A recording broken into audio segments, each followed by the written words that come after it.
Hello दोस्तों, ज्ञान समाधान बाय योगी चैनल में आपका हार्दिक स्वागत है। आज हम बात करेंगे मृत्यु के बाद 13 दिनों तक क्यों अपने घर में रहती है आत्मा। जिस तरह जीवन एक सत्य है, ठीक प्रत्येक व्यक्ति को ये भी भली भांति पता है कि मृत्यु भी एक ऐसा सत्य है जिसे कोई जितना मर्जी जुठला ले, परंतु इसे बदला नहीं जा सकता। कहने का अर्थ है कि जिसने इस पृथ्वी पर जन्म लिया है उसे एक ना एक दिन अपने प्राणों की आहुति देनी पड़ेगी। इस बारे में हम में से बहुत से लोगों ने कई बार अपने बड़े बुजुर्गों से कहते सुना होगा कि मृत्यु के बाद मनुष्य शरीर की आत्मा 13 दिन तक अपने घर में रहती है। मगर ऐसा क्यों है? इस बारे में क्या किसी ने सोचा है? अगर नहीं तो चलिए हम आपको बताते हैं आखिर क्यों मृतक शरीर की आत्मा 13 दिनों तक अपने घर में भटकती रहती है। साथ ही ये भी बताएंगे कि 13 दिनों तक मृतक के नाम का पिंडदान क्यों किया जाता है। गरुड़ पुराण में इस बारे में विस्तार से बताया गया है। गरुड़ पुराण में बताया गया है कि जब किसी व्यक्ति की मृत्यु होती है तो यमराज के दूत उसे अपने साथ यमलोक ले जाते हैं। यहाँ उसके अच्छे और बुरे कर्मों का हिसाब होता है और फिर 24 घंटे के अंदर यमदूत उस प्राणी की आत्मा को वापस घर छोड़ जाते हैं।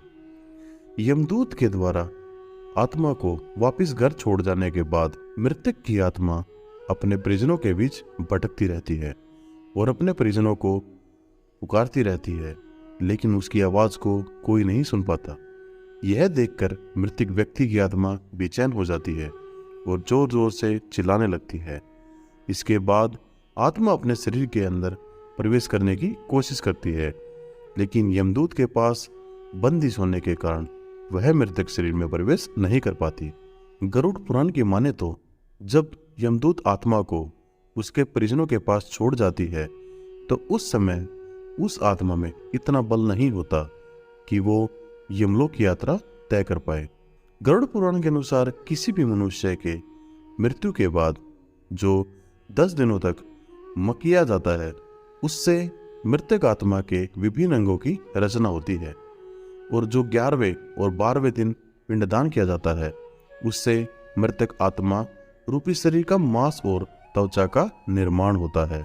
और जब 13वीं की जाती है उस दिन मृतक के नाम का पिंडदान किया जाता है। उसी से ही वो यमलोक तक की यात्रा तय करते हैं। अर्थात मृत्यु के बाद मृतक के नाम का जो पिंडदान किया जाता है उसी से ही आत्मा को मृतलोक से यमलोक तक यात्रा करने का बल मिलता है। इसीलिए ही गरुड़ पुराण में बताया गया है कि जब किसी मनुष्य की मृत्यु हो जाती है तो उसकी आत्मा 13 दिन तक अपने परिजनों के घर पर भटकती रहती है और उसके बाद आत्मा यमराज की ओर निकल पड़ती है, जिसे पूरा करने के लिए उसे 12 महीने यानी कि 1 साल का वक्त लगता है। इतना ही नहीं, मान्यता के अनुसार 13 दिनों तक मृतक के नाम का किया गया पिंडदान उसके 1 वर्ष के भोजन के समान होता है। अगर किसी मृत व्यक्ति के नाम का पिंडदान नहीं किया गया तो होगा क्या? तो दोस्तों आपको बता दूं कि इसका भी वर्णन गरुड़ पुराण के अंदर किया गया है। जिस मृतक व्यक्ति का पिंडदान नहीं किया जाता, यमदूत उसे 13वें दिन जबरदस्ती घसीटते हुए यमलोक की ओर ले जाते हैं और मृतक व्यक्ति की आत्मा को इस दौरान काफी कष्ट उठाना पड़ता है। इसलिए हिंदू धर्म में मनुष्य की मृत्यु के बाद 13 दिनों तक पिंडदान करना आवश्यक माना गया है। इसके अलावा आपको बता दूं कि 13वें दिन परिजनों के द्वारा मृतक व्यक्ति के नाम का जो भोजन कराया जाता है, अगर वह कर्ज लेकर किया जाए तो मृतक व्यक्ति की आत्मा को शांति नहीं मिलती। इतना ही नहीं, गरुड़ पुराण में यह भी बताया गया है कि जो व्यक्ति जीवित रहते हुए अच्छे कर्म करता है, मृत्यु के बाद उसकी आत्मा को यात्रा के दौरान यमदूत कोई कष्ट नहीं देते, और जो व्यक्ति बुरे कर्म करते हैं उसकी आत्मा को यमदूत यात्रा के दौरान कई यातनाएं देते हैं और आत्मा को कई कष्ट भोगने पड़ते हैं।